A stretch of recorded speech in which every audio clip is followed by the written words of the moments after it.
এই যে birthday girl, বলো। তোমার জন্য গিফট আছে, অপশন দুটো আছে। এই দুটো অপশনের মধ্যে তোমাকে একটা বেছে নিতে হবে। চিটিং বাজি করলে iPhone pro max 16 pro max, এটা আমার আইফোন 16 আর একটাতে কি ছিল সেটা দেখবে না? আমার আইফোনের কাছে আর কিছু চাই না। হ্যাঁ শিওর? তারপর দেখি একটু ডায়মন্ড রিং চাই না। আইফোনের কাছে সব তুচ্ছ সব। তো খুবই খুশি ছিলাম যেহেতু প্রথমবার আমার হাতে আইফোন আসবে। আর সত্যি কথা বলতে আমার অনেক দিনের ইচ্ছে ছিল যে আমার একটা আইফোন হবে।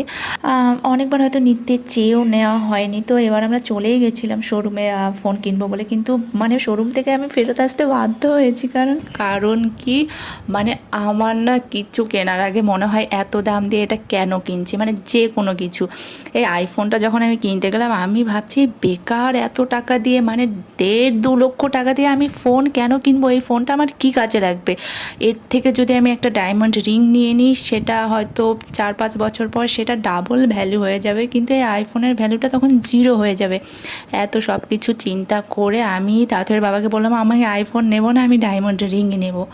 তো এই সেই আমার ডায়মন্ড রিং যেটা আমি আইফোনের পরিবর্তে নিয়েছি। মানে আমার নিজের বিশ্বাস করতে কষ্ট হচ্ছে যে আমি আইফোনটাকে না নিয়ে আমি ডায়মন্ড রিংটা নিয়েছি। তো যাই হোক, অনেক ভেবেই আমি কাজটা করেছি। আর এখন তোমরা বলো যে আমি কাজটা ঠিক করলাম না ভুল করলাম।